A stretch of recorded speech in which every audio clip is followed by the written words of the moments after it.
Everyone, thanks for joining us. Good morning or good afternoon, depending on where you are. You are here for Parking in the Red Zone, Understanding Violent Crimes in Parking Lots with attorney Mark Lenahan. I'm Renee Williams. I'm the Executive Director of the National Center for Victims of Crime. Before we get started, and before I turn things over to Mark, just a few housekeeping items or ground rules. And if you've been on a Zoom recently, especially one with us, none of these will come as a surprise to you. First, this session is being recorded and will be available to all participants shortly. We will send you a confirmation email of your attendance, but we will not provide certificates or any type of continuing education credits. That's a common question. You will receive proof that you were here, but it won't be a certificate or anything like that. Everyone is on mute, and you will remain so throughout the presentation. We're going to leave the chat box open, but we won't monitor the chat box. That's more for you to talk amongst yourself, ask each other questions, and things like that. Mark has asked that we bring questions to him as they're presented. So if you have a question, please go ahead and use the Q&A feature. The way you find that is by hovering at the bottom of your Zoom screen. There'll be a button that says Q&A. Just go ahead and hit that. And we will ask him questions as we go on.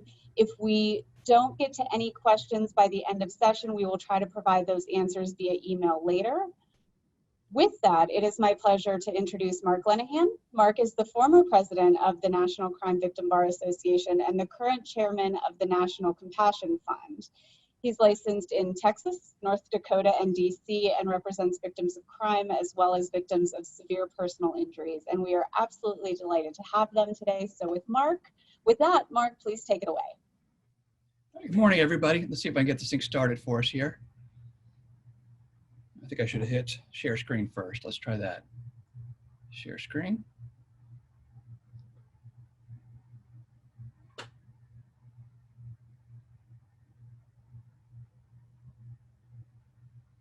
What screen do you guys have, Renee? We're still seeing the four of us. There we go. Right. Now we see your desktop. You do? Yep. All right, let's see if we can make this work properly. All right, do you have a real presentation now, Renee? You are good to go. Okay. All right, well, today's webinar, guys, Parking in the Red Zone is brought to you, as Renee said, by the National Crime Victims Bar Association. If you are a lawyer and aren't already one of us, you got to join us. The Bar Association is a collection of several hundred attorneys who represent victims of crime. I've been on their board for probably more than a dozen years, and when I was president a handful of years ago, I was immensely proud of that because the lawyers on the Bar Association are exactly the kind of lawyers that we aspire to be. They're smart, they're strong, and they're overwhelmingly kind. The Bar Association is a subsidiary of the National Center, and probably most everybody on this webinar already has a meaningful connection with the National Center. In addition to the Bar Association, Renee mentioned my second one, which is the Compassion Fund, I've been their permanent chair for the last couple of years, and the Compassion Fund is the entity that is called in after a mass casualty nightmare and accepts the task of making sure that every single penny, every cent that is donated goes to the intended families.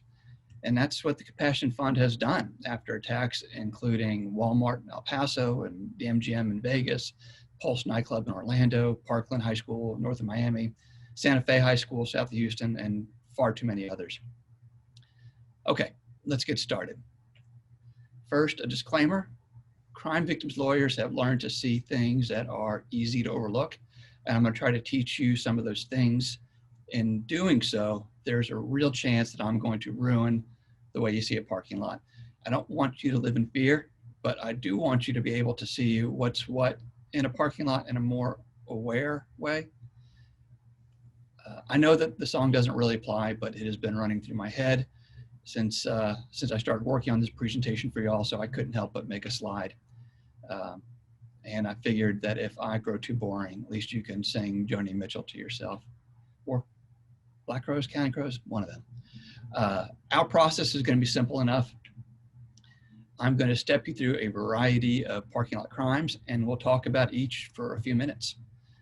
When I say we're going to talk about parking lot crimes, I don't mean that we're going to talk about folks who park like this, or worse yet, like this, or even the guy who parked inside of a cart return, which I actually kind of admire.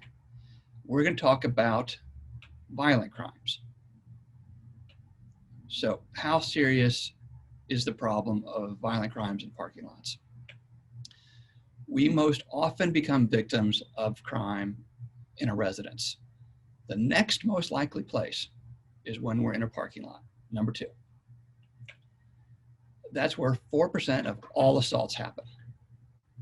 And the FBI tells us that in 2017, just in parking garages, not parking lots, there was a homicide every single day. So as we step through a variety of these crimes, let's talk about what happens, why it happens, and if I have any ideas on how you can keep yourself safer, I'm going to share those. But I know that my ideas are going to be limited. So I really want you all to use that chat function to share ideas as we go. And this is not a long presentation. Plus, I speak way too quickly. So absolutely ask questions, share tips. We definitely have time to make a conversation out of it. If y'all do that, the gang at the National Center will be able to jump on and read those for us aloud, which would be really beautiful. And maybe if we absorb some of what we discussed today and then teach others, we can make the biggest difference of all. If we can help somebody prevent a crime or help somebody avoid a criminal entirely, then this simple little webinar will have become a wonderful thing. Because prevention can equal life. Okay, first example, the fender bender. So imagine you're pulling into a convenience store and somebody catches your rear bumper a tiny bit, not a big deal. Normally, people will just get out thinking that they're going to swap insurance info and then get on back to why they were there in the first place. But what is happening? Hopefully, it was just an accident. Convenience store lots are chaotic. If so, the other driver will apologize for not seeing you, no harm intended. Or maybe it was not so innocent.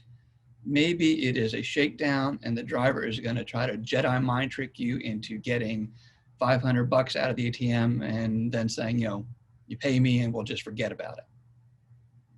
That's especially powerful with those who are easily intimidated, kids, elderly, things like that. But this webinar is about violent crime. So we're going to look at a third option seriously, that you're being set up. And at the moment you open the door, the other driver is going to pistol whip you on the head and take your wallet or steal your car or both. If it is the third one, we're in trouble. Unlike in the movies, in real life, when somebody gets pistol whipped to the head, they don't just pass out and come back a few minutes later. They suffer brain injuries that can last them their entire life. And an attempt to fight back can quickly escalate into a homicide. And you got to remember, the other guy is a criminal and his gun is already out. But the worst scenario, in my opinion, is that while you're laying on the ground, you see your car being driven away, knowing that your loved one is still inside. I've represented people in each of these three situations. In the abduction that I represented, a young mother was being driven away at 1,000,000 miles an hour on a dark highway. She decided, though she knew it would kill her, she was going to jump from the car. She decided that it would be easier on her family if her body was found quickly than if she went missing for who knows how long. So she jumped. And by some miracle, when she jumped, she landed in a mushy bog and none of her physical injuries were permanent. But you can imagine the experience has never left her. So that's what happens in the fake fender bender. But why does it happen? Hey, Mark, Yeah, what you got? Why? Do we have a gender breakdown for parking lot victims or any other type of demographic breakdown?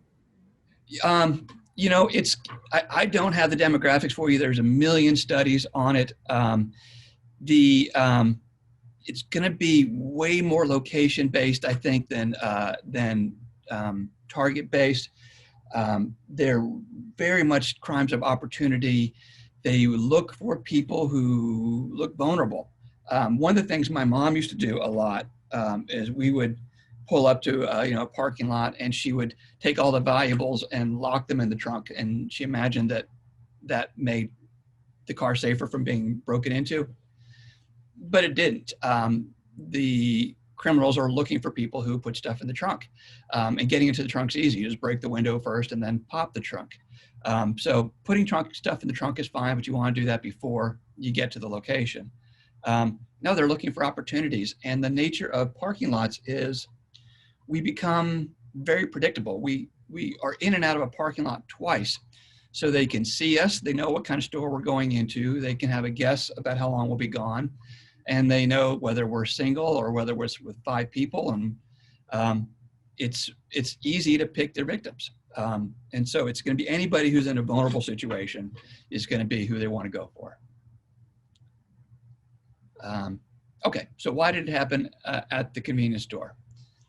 The perpetrator looked around and chose the convenience store because there weren't any cameras, no other customers outside, and because even though there might have been several customers on the other side of the glass window, they'd never see a thing.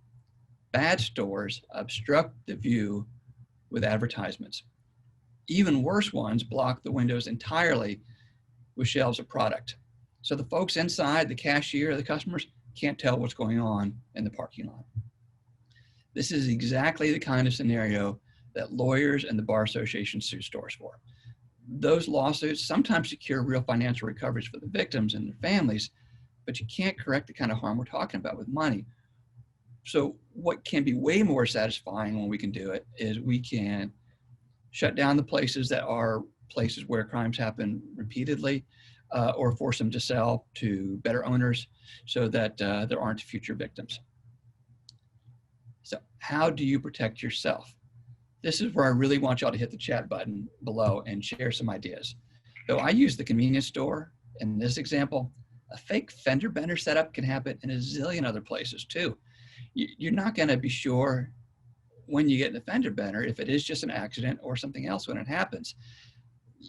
Yes, calling the cops is a perfectly acceptable idea, and they will never ever mind it if you say, 911, I'm at the Quickie Mart. This isn't an emergency yet. I got rear-ended and something feels wrong. I'm afraid it might be the first step to a robbery. You're not getting in trouble for that phone call. But not likely that the cop is also going to arrive in 20 seconds and the other driver will be at your door in 20 seconds. So let's see if we can come up with some other ideas. The one that I have in my head is, I tell myself, dude, if this ever happens to you, set off your own car alarm. Most key fobs have an alarm button now. Set the thing off and let it make noise for 10 good honks before you figure out how to turn off the alarm. The perpetrator chose a place where they thought there'd not be any witnesses, where they could be anonymous. Setting off your own alarm might make them second guess themselves, drawing attention to the area. But if you're intrigued by that idea, after this webinar, go out to your car and practice setting off your own alarm. It will be hard to do if you're scared and if you haven't practiced. It'll just be hard to do. Practice first. I know that lots of y'all are saying, if I see a convenience store looking like this, I'm just going to keep on driving. I love that. In addition to posters covering the windows, let's talk about some other specific signs that you can look for that can give you some ideas about how much the landlord cares about safety. Let's start with one that you've seen 100 times without ever realizing it was an indicator of safety. So those things that are sometimes at the end of a parking space are called parking stops. And just like in the photo, they're supposed to be centered in the spot. The reason they need to be centered is so that when you have your arms full of stuff or when you're running in the rain, you won't trip on them when you're squeezing between cars. Makes sense. But some property owners tried to squeeze in more spots than they originally had without realizing, without getting professional help on how to do that correctly. The result is that they change where the lines are painted, but they don't change where the parking stops are placed. When the parking stops block the path between the cars, people trip on them. Now, I'm not telling you this so that you can avoid tripping accidents, though that'd be great. I'm telling you this because once you've trained your eyes to see when bad landlords do this, you'll know that the landlord doesn't care enough about safety in general to get professional help on how to do things right. That's when you want to keep on driving. Now, two way more obvious signs. First, there is no reason anymore for a parking lot to ever have dark spots. Current lighting technology just makes that inexcusable. And super simple, broken stuff, guys. Seeing this just increases the odds that you're someplace where the landlord doesn't try to prevent problems. Now, two signs that are even more obvious than the last two. And when you see them, you can be pretty sure that the owners do not care about safety. In fact, these aren't signs you need to interpret. These are literal signs. If the sign over the door says Dollar General, you are in a place where the employees are frequent victims of robberies. They are not trained on how to handle it. If one of them gets killed during the robbery, their coworkers are not even allowed to attend the funeral. You can't expect a company that treats its employees like that to care much for the safety of its customers either. And the other one, sign, is if you see the sign saying Walmart, you are in one of the most reliable hunting grounds for perpetrators all across the country. I know that we go to Dollar General and Walmart to save money, but going elsewhere can save you from becoming a victim. Renee, did we have any ideas we wanted to throw out before we move on to hotels? Nope, but I'm going to say everybody's being awfully quiet today, so jump on in. Oh, Nicholas said, try and know current crime trends in the area you will be in, especially the area you live in. And then, Mark, I guess I would turn that into a question of, do you know a good resource for crime trends? Besides the Walmarts and the Dollar Generals, do you know of a good way to check on those things? Yeah, if you know where you're going to be, most cities, more and more cities, the ones with resources, will have it online where you can just punch in your zip code, and they'll tell you exactly what you're looking at, what kind of crimes. I have an app on my phone, which is I don't have for the purpose of safety. It is called Life 360, and we use it just so the family can see who's coming home and going to school and stuff like that. Life 360, but it has a feature where it pops up and tells you this is a dangerous area. So that's available to you, and it doesn't require you to do any work. The info comes to you instead of you having to plan ahead and look for it. So that's nice. All right, let's do the hotels one. Hotels is easy. Sorry, Mark, we got one at the last minute. Excellent. Dig it. Walmart has an excellent surveillance system for shoplifting. Would this offer any protection for customers? And I will add, does it add any liability to Walmart? How does that work? Yeah. So there are a few companies in America that are most aggressive in fighting lawsuits. Walmart, Dow Chemicals, Kroger are always up there trying to limit the laws that control them, that would make things safer. Walmart is going to have a camera that can capture every stick of gum that is stolen and none that are being monitored in the parking lot. Hardly ever. Even the cameras that you'll see are often, even if they're running, will be live feed only, not recorded or not being watched. And you don't want to underestimate the sophistication of these criminals. A criminologist tells a story of a fellow who murdered and abducted more than one person in multiple states. And his method was simple enough. He would wait in Walmarts, commit the crime. And in between the big abductions, the big robberies, he would spend the night at a different Walmart, and that's how he would feed himself, breaking into cars when people would come and go. It was just easy. The criminals know where the cameras are fake or where they're not being watched. And Walmart does not care. They just never have. So they can put up 100 more cameras and it's still not going to intimidate the perpetrators until they start saying that, you know, security does something out in the parking lot instead of just trying to tackle people who are shoplifting. So I think perpetrators know where they're safe and where they're not. So we got two questions from that answer. Why with such big open parking lots, three questions. Why with such big open parking lots, why are customers so vulnerable to crime in places like Walmart?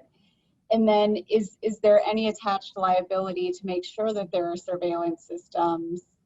And if there's not liability, how can we encourage companies like this to change those security policies? So the nice thing about committing a crime in a parking lot is that the cars block the view of people.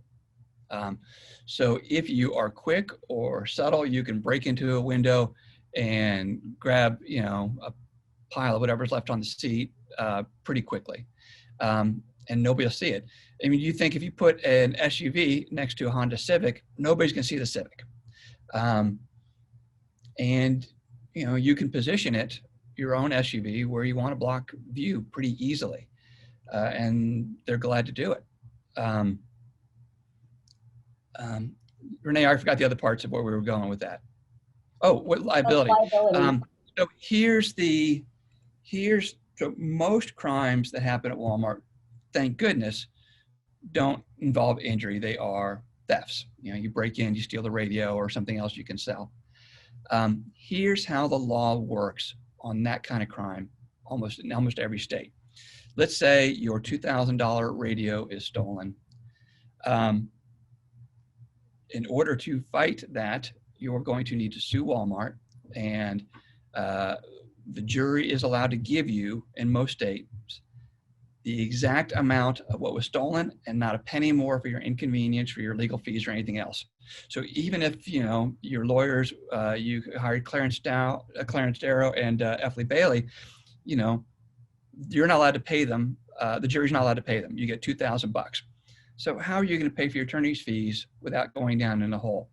And in some states, Walmart wouldn't even be on the hook for the full $2,000. The jury would be asked, well, how much of this is Walmart's fault and how much of this is the perpetrator's fault? Well, of course, the perpetrator is going to take a huge percentage. So Walmart gets down to 40% of their $2,000 they got to pay. They are not mathematically motivated to care. I saw one estimate, and I didn't do my research to see if this was a clean number or just somebody piping up, where they said to do proper security in a Walmart parking lot for 1 year would cost $40,000 per parking lot. Walmart has that resource. That would not dent them, but they don't care. When I first became a lawyer, one of my mentors was a lawyer who's also an accountant. And he gave me this rule, which is one of the few things I've ever remembered clearly in the legal world. And he said, Mark, the thing you need to remember about millionaires and zillionaires is that the one thing they want more than anything else in the world is more money. That's all they care about. And it seems shocking. You would think that there would be a point of satisfaction where they would just, yeah, this is enough. Now I can start, you know, broaden my horizons here. But people who are programmed that way just are always programmed that way. All they want is more money, and they don't care that they've got enough. So it's a battle. It's definitely litigation, but litigation is very expensive. More important than the laws are, than the fighting the cases. It's electing officials who care, officials who care about crime victims. That's going to be definitely president who puts in the Supreme Court, governors who load Supreme Courts in their states, and the judges and representatives you guys vote for at home. Definitely will be. Should we hit hotels, Renee? I think we're good to move on now. Okay, good. This hotels is a subject that John Layton, one of our great lawyers out of Florida, recommended from the Bar Association. What happens at hotels? It's almost always robberies with the threat of force, and too often with actual force right after you've parked. This happens because the perpetrator assumes you have travel money on you and valuables on you, and you've packed them all up in a nice portable container for them. The perpetrator also thinks that you're probably tired and probably in a place where you've never been before. If so, you are disoriented and you are an easy target. Remember, these tips are just my own thinking, so pipe up with your own. First, lots of the same ideas as with the fake fender benders, but unlike in convenience stores where you can just keep driving if the lighting is terrible, lots of times we've already paid for our hotel weeks earlier from hundreds of miles away, or maybe it's the only hotel in town that fits the budget that the boss has placed on our trip. So unlike a convenience store where you can keep driving, you're probably going to stay at the hotel, even if this webinar has freaked you out about the hotel when you get there. So the obvious no-cost safety tip is to park where there's good lighting and good visibility, if you can. That's right in front of the main door is the best. But two other options also come to mind. Unfortunately, they can add a ton of cost to your trip. Fancier hotels and hotels with controlled access garages should be safer. Statistically, they are. And if a hotel has a valet option, I know that's going to take time and it takes a lot of money, but it is an awfully safe way to get in and out of your car if you're in a strange place. The third one is from an Arkansas lawyer in the Bar Association, Joshua Gillespie. He suggested a case he's litigating right now. A few moments ago, we were talking about how it is easy enough to keep driving if you spot a problem with a convenience store, but with a hotel, you might think you don't have a choice, that you're already locked in. Well, Joshua points out that delivery drivers always have to go where they're told, or they'll lose their job. So they park right where the perpetrator wants them to park, and the perpetrator picked a great address. He didn't pick his own house. He's not going to rob the pizza guy at his own door. He's going to pick an address that is opportune for him. And the perpetrator knows that the driver has to get out of the car, knows that they'll have their hands full, probably has cash tips on them, and that they're likely somewhere where they've never been. Why is it happening where it is? The perpetrator is also an addict, and the drug dealers like the location too, for all the obvious reasons. They got bad lighting, no cameras, and no real security. That's why they chose the location. The perpetrator's plan is to make the driver come to their spot. They're going to rob the driver, and then they're going to take the cash and walk 100 yards to the left where they can go buy the drugs they need. I don't have any great ideas on how to protect the driver, how the driver can protect themselves. I'd love it if y'all do.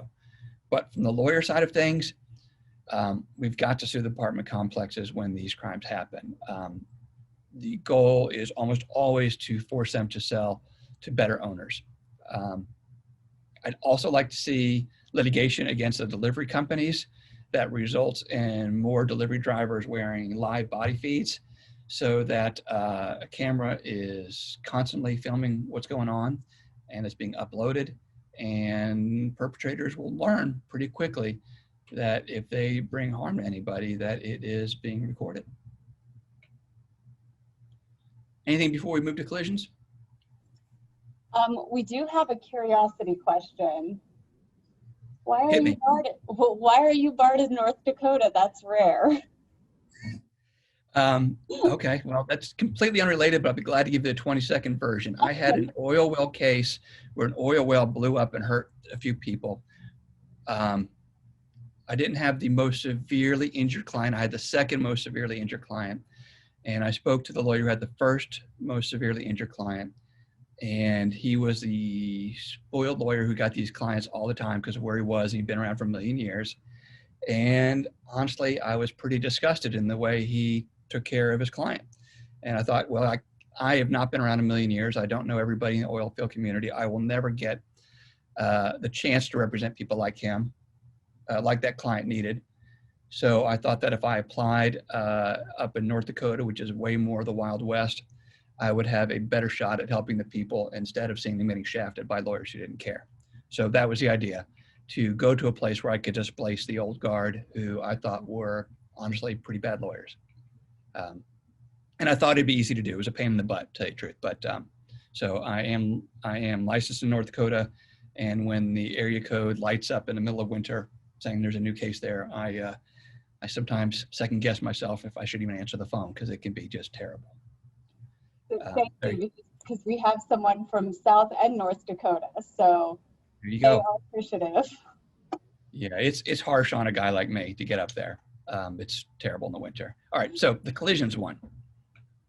Let's do this one a bit differently. Let me just show you our reconstruction of what happened in one of my firm's cases. And I'd like for y'all to share in the chat why you think it happened. I'll tell you that the driver didn't know the victims and that the victims were visiting from overseas. Now I'm going to play a video, and then I'll wait 15, 20 seconds for you guys to scribble out any ideas for your interpretations of why this is happening, okay? So what is happening? Two best friends are exiting a skywalk at night from a fancy mall when a driver hits them at a zillion miles an hour. The police report didn't explain why. So I want to know y'all's theories for what was going on out there. Can you play it one more time? I think I can. Let's see So here. we can see it. Yeah, here we go.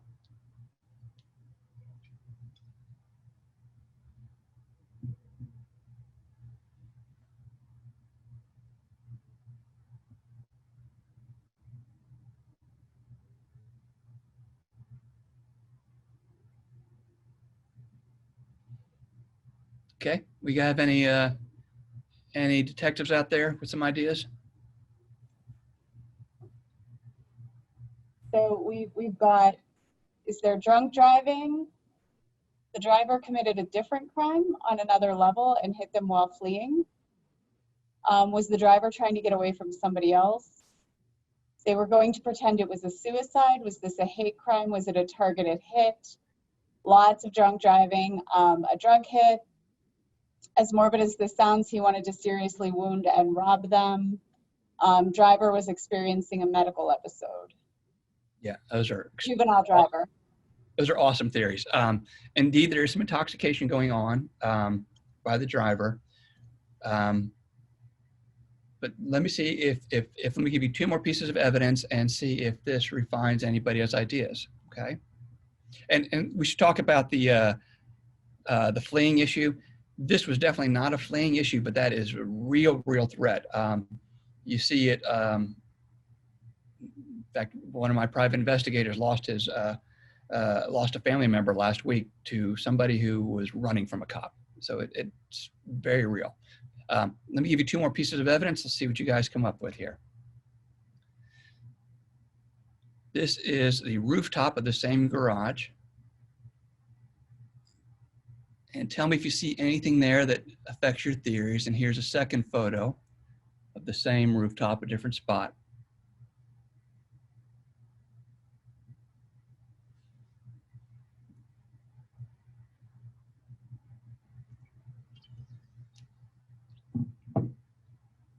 Anybody have any theories for us?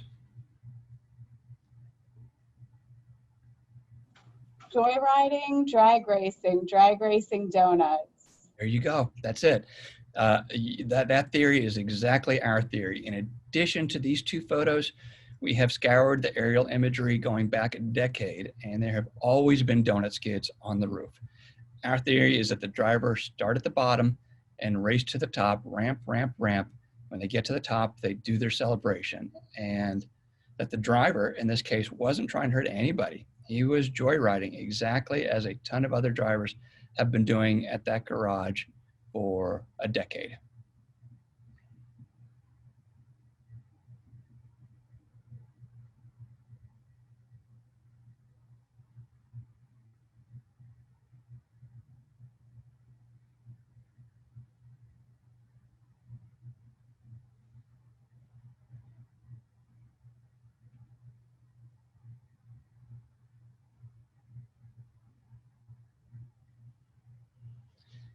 So instead of asking what my clients could have done, because I don't think there's anything they could have done, what advice do y'all have for the mall managers on how to prevent this, if you have any?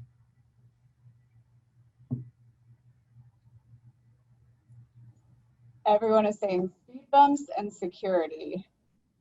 Oh, limit access, report reckless driving, pedestrian barriers, speed bumps. Yeah, it's all dead on. That's exactly right. Now, the reporting one is especially important. So first, all the preventative maintenance ones are great. Things that we can do to physically prevent joyriding are the best. Giving the pedestrian a safe place to walk, awesome. But the nature of the reporting is strange in here because reporting is often done by private security. And as we're going to talk about in a little bit, the nature of crime victims' work, and you guys were asking us about Walmart, is cases become stronger the more often crime happens at a place. And so they intentionally keep the records thin so as not to build a book of evidence against themselves. So that's a very real problem. All right. In fact, let's talk about that theme some more right now. A little bit on that legal education theme. In many states, crime victims lawyers have to start with the exact same question that dog bite lawyers have to start with. Did this happen before? Did this dog ever bite anybody before? Was there ever a robbery at this convenience store before? So when a client was murdered during a robbery at an adult bookstore, I wondered what crimes had occurred at the adult bookstore before. And when I parked my car there for my investigation and get out, my feet were crunching. There was crunching on my feet, and I'm like, it was unlike any parking lot I'd ever seen. Every inch of pavement was covered in shattered glass from broken car windows. It looked like 100 cars had been broken into. And if it had been 100, it wouldn't surprise me at all. So we went looking for the police reports, thinking we're going to get, a stack, 3 feet high, and there were none.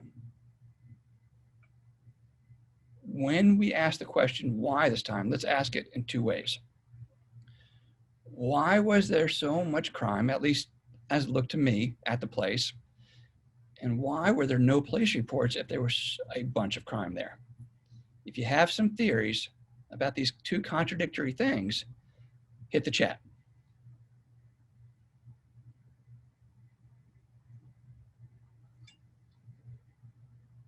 Victims are too embarrassed to report given the location. That's it. People You nailed it. report. That's exactly it. That's exactly what it is. Imagine you're the customer at an adult bookstore. You go inside and you buy a magazine, and 10 minutes later, you return to your car and find that the window's shattered and your radio's gone. You don't even call the police, and you don't even call your insurance company, at least not right away. You don't want anybody to know that you bought an adult magazine, so you throw the thing in the trash, and then you drive to a restaurant nearby, eat a burger, and then call your insurance company, telling them that somebody stole your radio while you're eating. The consequence of this is that if the perpetrator wants to commit a crime in the parking lot of an adult bookstore, their victim is going to help them get away with it. Now, let's take the scenario to the extreme. I know that when I mentioned adult bookstores, some of y'all were thinking, do those places still exist? And why would anybody go to one now that free porn is all over the internet? Yeah, they do still exist, but lots of them are not really adult bookstores. They're fronts for video viewing booths, which are really fronts for prostitution. If customers don't want their insurance company to know that they bought an adult magazine, then there's no way they can tell anybody that they were going to a prostitute. For the same reason, they're paying for everything in cash, so there's no credit card records. Cash and customers who do not want to be witnesses and who do not want cameras anywhere around are easy prey. So try to turn that into safety advice. As the odds increase that some customers at a business won't report a crime, the risk of crime will increase too. Now, I use adult bookstore / front for prostitution as my example, but the same rule can apply to lots of innocent places too, just so long as some customers don't want anybody to know. That's going to be a lot of clubs will fit that category. places that provide privacy-sensitive medical care or health care or mental health care or addiction help. All of these places will have some customers who don't want anybody knowing that they go there, and it makes it easier for a criminal to commit a crime and have it not even reported. One of the Bar Association's attorneys, Paul Slager, out of Connecticut, wanted me to include parking garages in a way that he's been litigating extensively. So I know we talked about joyriding in garages a few minutes ago, but what Paul had in mind is at the heart of the statistic I mentioned at the very beginning, a homicide in the garage every single day. It is really easy to find parking garages with poor lighting, poor security, poor cameras, and that are located in dense city areas where homeless seek shelter from the elements. Most of our homeless population wouldn't harm a fly, but some folks are homeless because they are addicts or criminals or have dangerous mental health problems. In addition to all that, parking garages naturally shield the view of witnesses, and they can shield the sound of cries for help. That combination can be very dangerous. So how can you spot if a garage is likely to be one of the safer ones? Well, this one in Renton, Washington is a good example. There are two related features that suggest that this is one of the good ones. The stairwells and the elevator are both made of glass. That's the thing you want. If you look at that photo at the Renton, you see how the stair goes to the bottom? The very, very bottom and the very, very top of the stairwells are the most frequently used hiding places for folks trying to get out of the weather because they're less trafficked by other people. Getting caught in an elevator is too often a scenario that happens. But when these things are all visible to the public, the crime just drops through the floor. So that's the feature you want to look for. Now, this is not a new piece of safety standard. This has been around for decades. I remember back when I was in college, over 2 decades ago, they were already building these. But you're still going to see an awful lot of the old designs that haven't been retrofitted. So if you have the opportunity when you're pulling up to pick one garage over the other, you want the ones with the glass surfaces. All right, last one. And between representing victims of mass murder for 2 decades and my work with the Compassion Fund, I had to include this one. Parking lots and garages are actually bad locations to commit mass murders because there are so many places where the intended victims can hide from the attackers. But they're frequently involved anyway. Now, why is that? The mass murderers you hear about on the news want to take as many lives as they can. So they're not going in with a single .22 handgun. They're going in with multiple long barrel firearms. And that makes it so you can see them coming. Even so, they are, and even though they're headed in to attack their coworkers, or fellow students, that's their targets, they feel like they need to start shooting in the parking lots because they're going to start shooting as soon as they think they've been spotted. That's what happened in Walmart down in El Paso a year ago. One way to increase everybody's safety is to speak up if you have concerns about somebody's mental health and try to get them some help. And if they can be helped, that would be wonderful. Do we have any other ideas on that one, on what you guys would do to curb the mass murder problem? I can tell you that on the Compassion Fund, as terrible as COVID has been in every other part of the world, in every other part of life, there haven't been any big mass murders since COVID, and that's been delightful. The folks on the Compassion Fund tend to breathe a very real sigh of relief when school lets out for the summer. So COVID has been giving us a lot of breathing room, and we're glad for that. Any ideas, any questions you guys want to throw out? Mark, what do you think about panic buttons in key locations to press? Are those helpful? Yeah. Do you see a lot of those? You see a lot, the blue lights, little kiosks are stuck up, and those are often put in after as an attempt to kind of make things safer. Um, and I think the last statistic I saw, and again, I didn't cross-reference to see how reliable it was, is that they don't help a ton because, they're just not that dense. You'll see one by the elevator, you'll see one, 50 yards away, and then 50 yards away, and then 50 yards away. Um, you know, um, if you're climbing out of your car and I just swing the door open on my van, a panic button that's 30 yards away isn't gonna bring you any safety. So I think that those are considered more illusory than effective. But I'm not updated on the actual efficacy of those. I think speaking to the mass murder, Caitlin is saying, be as kind as you can to people. If you notice someone feels left out, try to include them in the workplace and teach people to not bully, but report behavior that seems uneasy on your gut.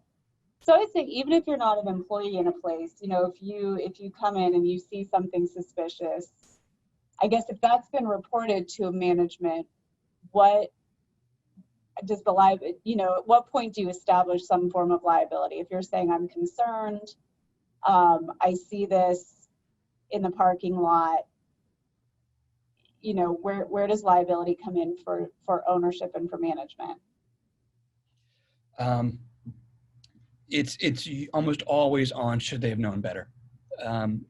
For employees, so you can imagine that when the compassion fund is called in and they're wanting to know, what we can do to help. There's often this confessional stage where, school district or the city or whoever it is talks about, oh, we were worried about this, or somebody thought this, and you kind of cringe because that they're dealing with their own sense of guilt because maybe they're second guessing if they didn't do enough. It's out there. I mean, like Renee says, if these folks, this tends not to be the person's first hint that there's a problem. So if we can help them, great. Really great. So because this happens as frequently as it does, and I don't expect you guys to appreciate how frequently it happens because it happens enough that they kind of get muddled together. It's becoming more and more inexcusable that somebody who starts shooting in a parking lot can get into a building. That there were so many shots fired at the Walmart in El Paso, they should have been able to hit the button and slam the gates down to keep everybody inside safe. I think that's almost certainly going to be a result of that litigation. The greeter should have had a panic button to slam the gates down, and that would have saved unbelievable number of lives. It's almost always, again, it's back to the dog bite rule. Did they know? And more, it's clear that you should know. And decades ago, before Columbine, we didn't imagine this could happen, but it just keeps on happening over and over again. And so we have to be more realistic that it's not an aberration. It's always an aberration, but it's not one that's going to stop unless we stop it. Have you heard of apps such as Guardian app and other things? There's some chatter about that. You put timers or you hold down a feature on the app, and if you don't turn off the alarm, it sends a GPS location to police. No, I love that idea. And let me tell you, I'm gonna look. You said Guardian, Renee? What's it called? Guardian app. Okay, I'm gonna look that up. Let me tell you, and guys, forgive me. I don't remember if I had my Apple Map up or my Google Map up. But when I was in DC a few years ago for the National Center, I had to get to the drugstore before it closed, and I had like 10 minutes to get there. So I had my phone in my hand with the map, and I would walk for a little bit, and then I would sprint, and then walk and sprint, trying to get there before it closed. And every time I started running, I feel like it was the Google Maps app on my phone. It would pop up an alarm button and saying, "Is there an emergency? Do you want us to call 911?" And the first time it happened, I thought it was kind of a fluke. Maybe I hit a button running and I didn't know it. But I thought that was great. All I had to do was start running with the map up, and it freaked it out. And of course, on iPhones, I think if you hit the button on your side 3 times, it's going to kick out a 911 call. So those are nice features. We have a question. Is there liability for a condo building who has a secured parking garage for theft or damage within the garage? Yes, there can be. Now, the word condo is an especially important one there. It turns out that the law in some states, it makes a big difference between you're just a tenant at an apartment complex or you're a condo. At a condo, everybody has what's called a fiduciary duty to each other. This means that you have to put the other person's first. You don't have to do that in an apartment complex. You can lock yourself in and not care what goes on in the parking lots. At a condo, we each have a responsibility to each other. So the fiduciary responsibility that can exist in a condo means that condominiums should be safer places, because we're all supposed to, don't go laissez-faire, don't do the status quo. If you see an opportunity to improve things, we have an obligation to speak up. That does mean that we can, that lawsuits against them are stronger. I had a woman, honestly, so I've met with a lot of serial murderers over the years, face-to-face in prisons. And the scariest one was a woman in her 80s. I know that sounds strange, but she had a history of meeting somebody, just this incidental little meeting, and then coming up with this whole fictional life of what this person meant in her world, and would start killing people that were threats to her or that person, even though they had no connection, but in her fictional world they did. And so her insanity was just as extreme as any I've ever met. And she shot another condo resident at her condo. And the vice president of the condo association said, yeah, he worried about her because of some things she had said to him when they were out walking their dogs. But, that was not in his capacity as vice president, so he didn't feel the need to act on it. Well, he was wrong.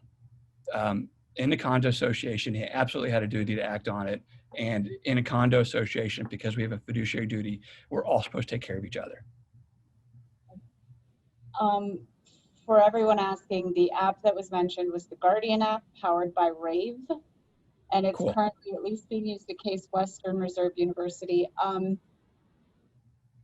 So Mark, can you repeat what you said about how to get the iPhone to dial 911 immediately? Yeah, I think it's just the big fat button on the right side of the screen. If you hit it 3 times, it's going to pop up with do you want to hit 911? Do you want to call 911? It won't dial. It'll give you a confirm that you want to dial thing. So you can experiment with it. We have another curiosity question, and if you're not comfortable answering it, by all means say it, but what was the name of the female serial killer? Oh my gosh. I don't remember, but since you mentioned the name, I will tell you this funny little part of that story. So going into this particular maximum security prison involved all the stuff you see on the movies, where they put me in a van, drove me through a gate, examined the van, did the mirrors under the van, drove me through another gate, then opened the doors. And I'd only traveled like 30 feet, but the whole van purpose is just to control you as you're going through these 2 sets of gates. And then it was get smart door after get smart door all the way to her. And I got through the entire deposition without telling her my name. And that was intentional. And I said, ma'am, at the end, I'm very grateful if you take the time to tell me about this. And of course, she doesn't know she's crazy. She was laying out her fictional world as if it was real. She goes, oh, sweetie, it was nice talking to you, but I didn't get your name. I was like, this is Mark. My name's Mark. And I did not want her to get my name, and I didn't want her to get a copy of the deposition that would ever show her my name, because she had murdered 3 people, and they kept letting her out for all sorts of failures on behalf of the government. And so I was genuinely scared of her. The 80-year-old, the 80-year-old something woman, yes. Scared me more than any other people I've ever sued. Serious question. Does the condo liability hold true for HOAs as well? Or does it depend on Can. the HOA? It's going to be very much the same body of law, and it's all going to be very, very state specific. It's remarkable how much, one state is going to treat things very differently than its neighbor. We're in Texas, so New Mexico to our west has great laws. Louisiana to our right has crazy laws, and Texas has very conservative laws. So it's just all going to be about finding a crime victims lawyer near you that can help you out. Well, we are right at about a time. Does anybody else, I'm watching to see, this is kind of last call for questions. Oh, and we're getting some advice. On an iPhone, if you hold down the right button and the top left button on some other phones, because I know it does make a difference between make and model. Sometimes with the right button and the top left. You can, by the way, experiment, guys, without actually calling 911, because you can say, no, don't call. Right. Which might be good to know in an emergency situation. Yeah, I really think you should practice, because it's just, the brain doesn't work well when we're scared, guys. So practice. All right. Well, thank you everyone for joining us. Mark, thank you so much. My pleasure, guys. See, is there anything else anything else I need to show you guys here? Oh, if you need the Compassion Fund, it's just put a .org at the end. That's us. And if you need the firm, we do mostly 18-wheeler cases now across the nation. And my side of the firm does 18-wheeler cases and wrongful deaths all around the nation. That's the severe injury law firm part. The second URL is because my wife's side of the firm, they help victims of child pornography all across the nation. That's at restorethechild.com. And because our work is 18-wheelers and wrongful deaths, we expect to get emergency calls in the middle of the night. So it's always okay to call. And if I don't answer, the answering service will start texting me, letting me know that it's an emergency. That's totally cool. Well, thank you. And everyone, again, will receive, this has been recorded. The recording will be available on our YouTube page with all of Mark's information. And you'll receive all of Mark's information too when we send out that final email, just confirming your attendance. So thanks, everybody. Thanks, everyone. Have a good rest of the day.